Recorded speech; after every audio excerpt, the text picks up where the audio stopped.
What's good? It's Woog. Please like the video, subscribe to the channel if you are into the fight talk. We have Jaron Boots Ennis, 27 wins, 0 losses, and 1 no contest, taking on Thomas Dulorme, 25 wins, 5 losses, and 1 draw. This is essentially a step-up fight for one of the hottest prospects in boxing, probably one of the 2 hottest prospects at welterweight, the other being Vergil Ortiz Jr. You could argue Stanley Ennis is in that as well, but I'd say at this point, the 2 most promising looking prospects at 147 would be Vergil Ortiz Jr. and Jaron Boots Ennis. And at this point, Vergil Ortiz Jr. has actually proven more. At this point, the best win Jaron Ennis has was in his last fight against Sergey Lipinets, who appears to have had his best days at 140, one division below. And Lipinets has like a 67-inch reach compared to Jaron Ennis's pretty extraordinarily long for the division 74-inch reach. I know we've seen Paul the Punisher Williams, who had an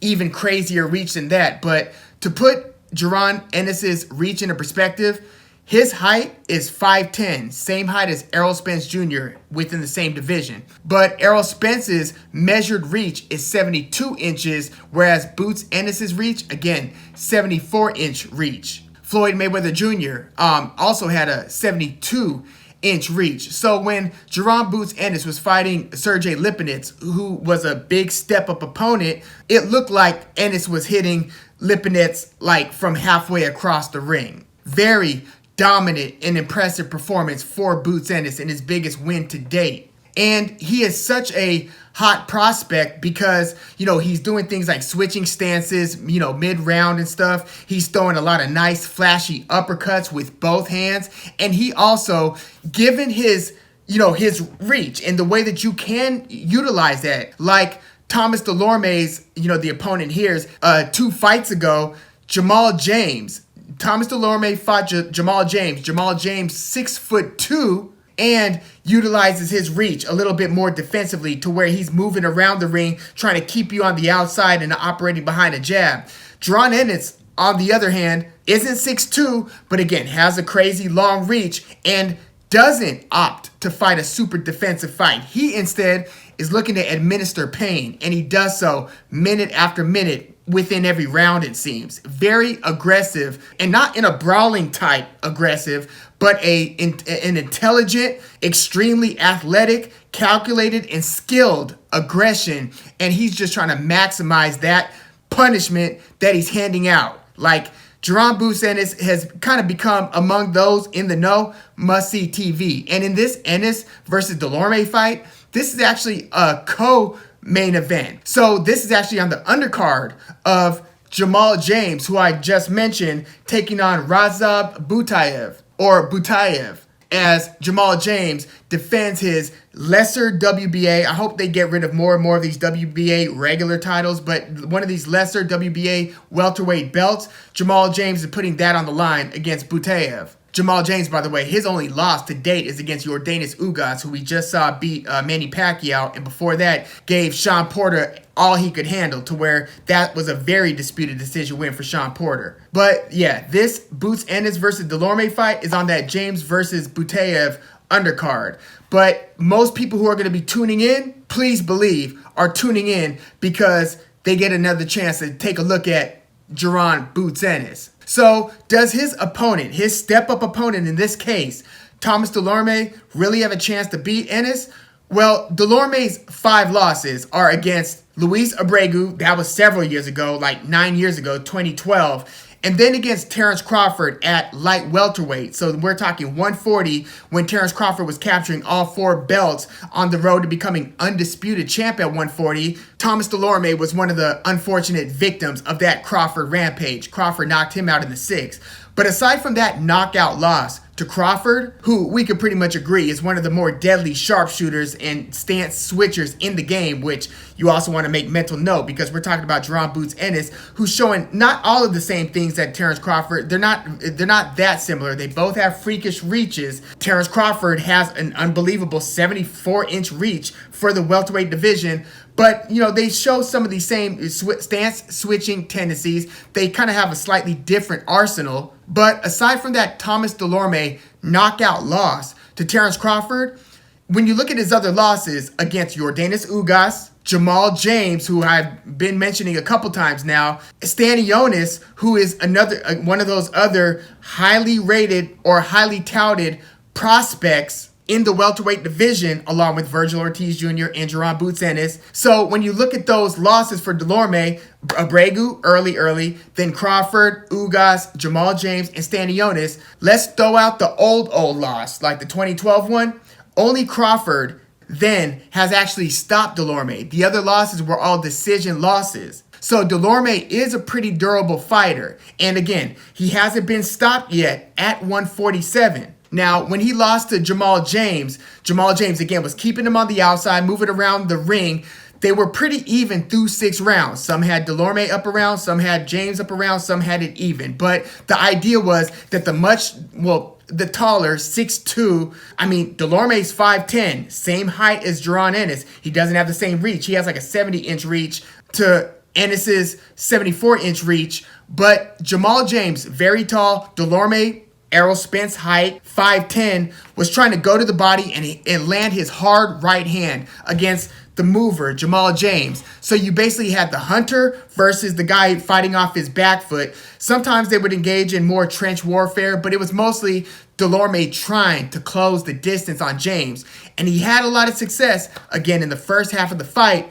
But Jamal James won just about every round in the second half of the fight, to where, you had a scorecard 117 to 111. I think Boxing Scene gave Jamal James all 6 of the final round. So 7 through 12, all for Jamal James, the tall fighter with the reach. When, again, Dulorme is looking for his opportunities to let a big right hand go, just to throw hard punches. He's, built pretty strong. He's not a lean fighter. He's pretty muscular. But he's pretty durable, has a nice chin, but he's also looking to throw hard punches to the body. So what do I expect between Boots Ennis and Thomas Dulorme? I think Dulorme is going to make Jaron Boots Ennis work a bit. I don't think this is going to be an early stoppage. He's not going to get him out of there in like the 3rd round like he did Ubov. This was like a few fights ago. Really, Jaron Boots Ennis has been winning most of his fights by the 6th round. Like, he hasn't gone beyond the 6th round ever in his career. The 2 decision wins that he has, and like 25 of his 27 wins have come via knockout. Both of those decision wins were like early in his career. One was a 4th rounder and one was a 6th rounder. So he hasn't gone deep into fights.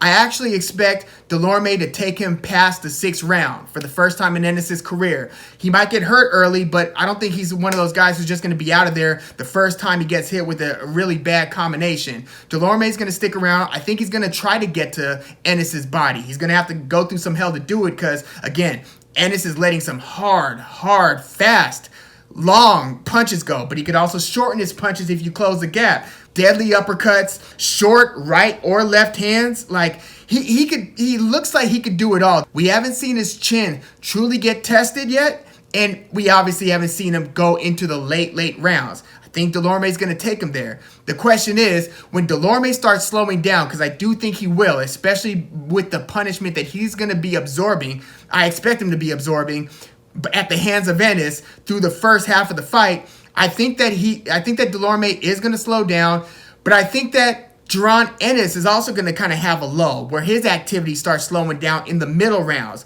But I think he's going to start picking it up again a little bit later on. I think he's going to put his foot on the gas and he's going to try to make a statement here. The question is, will Ennis be able to close the show after what I expect to be Dulorme kind of getting discouraged by the middle rounds, realizing that he can't get to Ennis as often as he wants to or needs to be successful? So then it becomes in this torture chamber, are you just going to keep on trying to persevere through this for the sake of going the distance? Or do you think that you could still win the fight?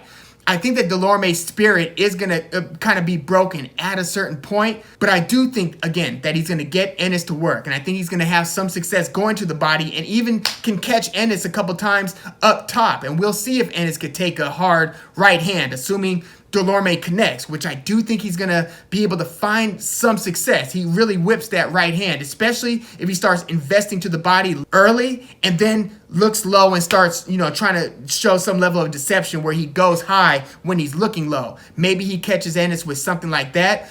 But I think that Ennis is actually going to start winning more and more of the middle to late rounds, to where I actually don't think that Ennis is going to necessarily close the show here. Even though, Dulorme does tend to weaken. If he's taking a beating, I can see him start to weaken energy-wise over time, and I'm actually going to turn that around. I was going to go Jaron Boots Ennis via decision, but because of the way that Dulorme started to wane against Jamal James, who doesn't hit nearly as hard as Jaron Ennis. Like, Jamal James is a sweet science guy, and to his credit, it has earned him a lesser belt, and to this day, he's only lost once to Ugas, but he doesn't hit nearly as hard as Jaron Ennis. And then Dulorme, after losing to Jamal James via unanimous decision, where again, James won just about all of the second half of the fight, Dulorme then lost to Stanionis, that other,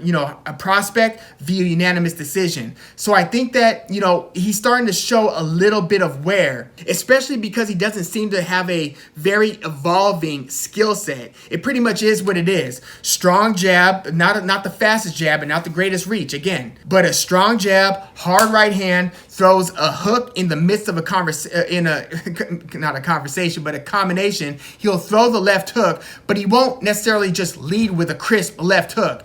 Ennis, on the other hand, will throw a left or a right hook, and he'll lead with it as well.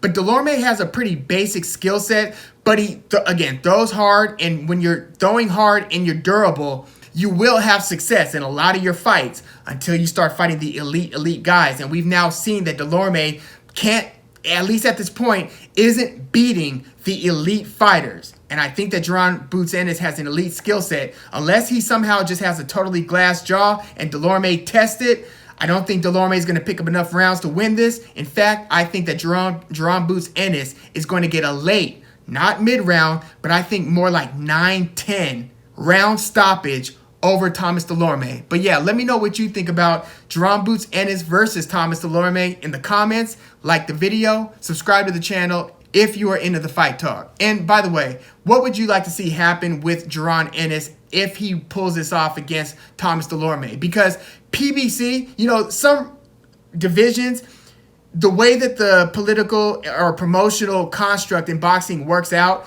some divisions you're hot, some divisions you're not. If we're talking 135, 140, not so much for PBC. But if we're talking 147 and like 154, yeah, they are killing it in those divisions. And at welterweight specifically, they have an embarrassment of riches at 147. They basically have all of the best guys except for Terrence Crawford, who's going to be fighting one of the PBC guys, Sean Porter, shortly. Can't wait for that.